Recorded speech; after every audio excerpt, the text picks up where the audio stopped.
All right, fellow music fans and drama seekers, welcome back. It is Dave, the Real Music Observer, observing real music in real time for real people just like you right there, just like yours truly right here.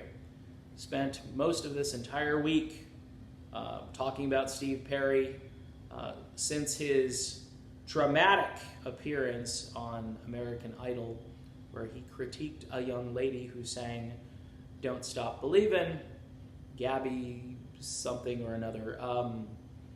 Did she do a good job with the song? Yeah, it was all right. I mean, it was really good karaoke. And Steve gave his approval, and the world just shifted a little bit on its axis, not quite falling off, but because he showed up there, and then, of course, I've made some commentary about pictures I've gotten of Steve and so forth, and we talk about health issues and so forth, and people just go completely bonkers. You have no idea the kind of social media stuff that has hit my little mini empire of music information, which really is just me and a computer, but I monitor all the stuff happening, and it's really crazy out there. Somebody made a very good point to me, though. A lot of Steve Perry fans, and not all of them, but a good number of them, don't realize that Steve Perry wasn't the original lead vocalist in the band Journey. And they have no idea really what's going on since Steve Perry decided he didn't want to continue with Journey. And you could say, well, he was kind of forced out of the band, and we can have that argument.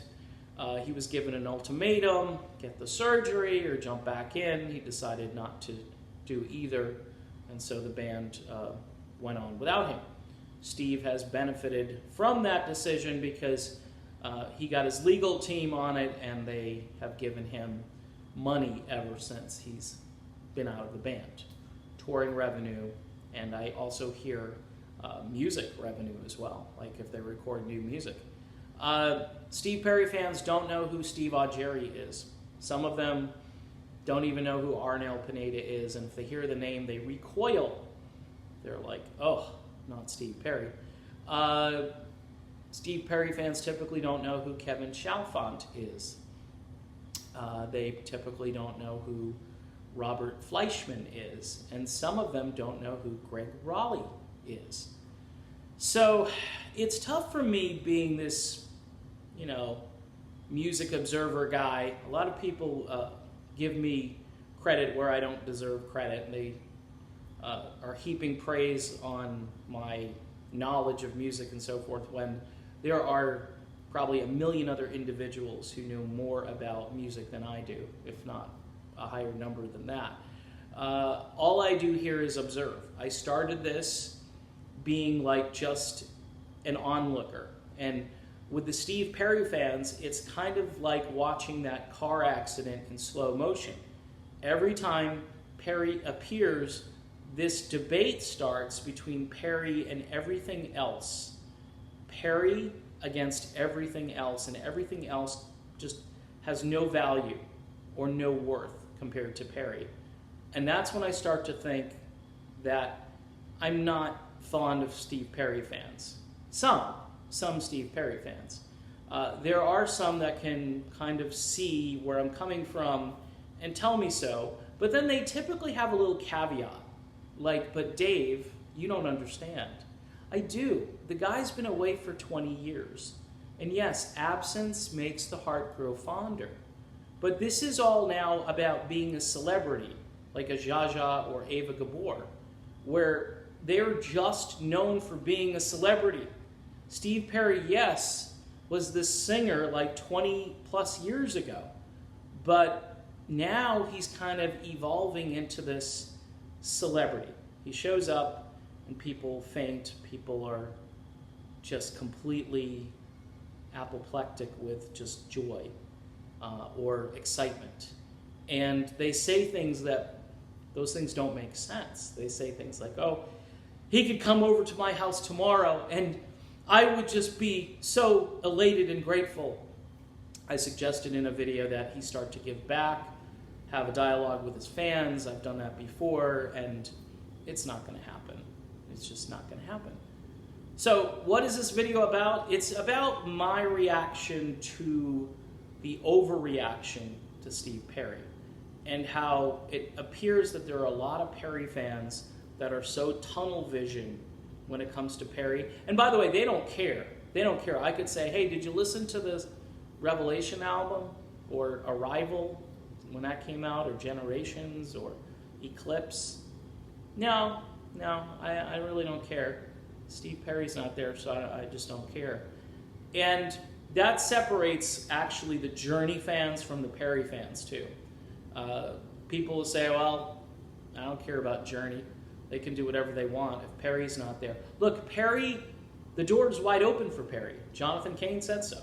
Neil Schon has made overtures constantly to Perry, and it's crickets. There's no interest. I mean, they would push aside this guy who's been in the band for over 10 years and whose voice is still very strong to bring a guy back into the band who probably can't sing The Dirty Dozen. And if he can sing it, they're going to have to drop it. They're going to have to drop the key way down for him. So, again, and people would say, who cares? It's Steve Perry. He's out on stage. That's all that matters to me.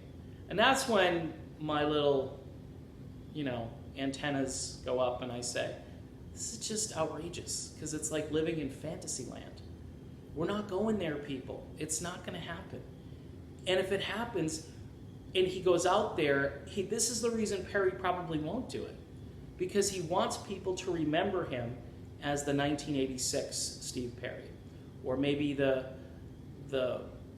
For the Love of Strange Medicine Steve Perry. I don't know, but he doesn't want to tarnish his nature. Now, he did the thing with the Eels, and people have sent me that audio over and over again, and I can't reconcile that appearance with a quality vocal performance. I can't do it because it wasn't there.